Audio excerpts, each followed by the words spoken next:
ఇవాళ చంద్రబాబు నాయుడు మోచేతి నీళ్లు దాగుతూ లోకేష్ చెప్పినట్టుగా మా నాయకుల్ని ఇరికించాలని మీరే నోట్లు తీసుకెళ్లి పెట్టేటటువంటి కార్యక్రమం చేస్తున్నారు. ఈ ప్రభుత్వం శాశ్వతంగా ఉండదు.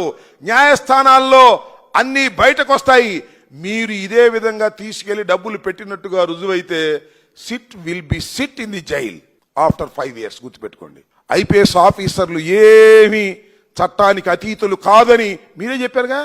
జత్వానీ కేసులో తీసుకెళ్లి పిఎస్ఆర్ ఆంజనేయులు గారిని జైల్లో కూర్చోబెట్టారుగా. మిమ్మల్ని కూడా తీసుకెళ్లి జైల్లో కూర్చోబెట్టేటువంటి చట్టం ఉంది, మర్చిపోవద్దని మనం చేస్తున్నా. ఎంత దౌర్భాగ్యం అండి. నోట్లు కట్టలు తీసుకెళ్లి మీరే పెడతారా? సిట్టు పెట్టి మా వాళ్ళని అరెస్ట్ చేసి వాళ్ళు ఆధారాలు ఇవన్నీ చూపించేటటువంటి కార్యక్రమం బెయిల్ ఇచ్చే సమయానికి తీసుకెళ్లి పెడుతున్నారు. గుర్తుపెట్టుకోమని మనం చేస్తున్నా.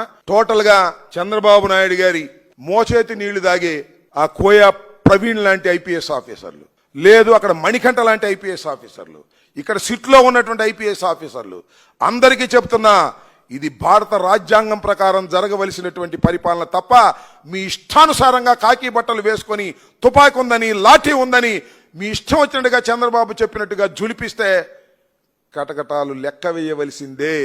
గుర్తుపెట్టుకోమని కూడా ఈ సందర్భంగా చెప్పదలుచుకున్నాను.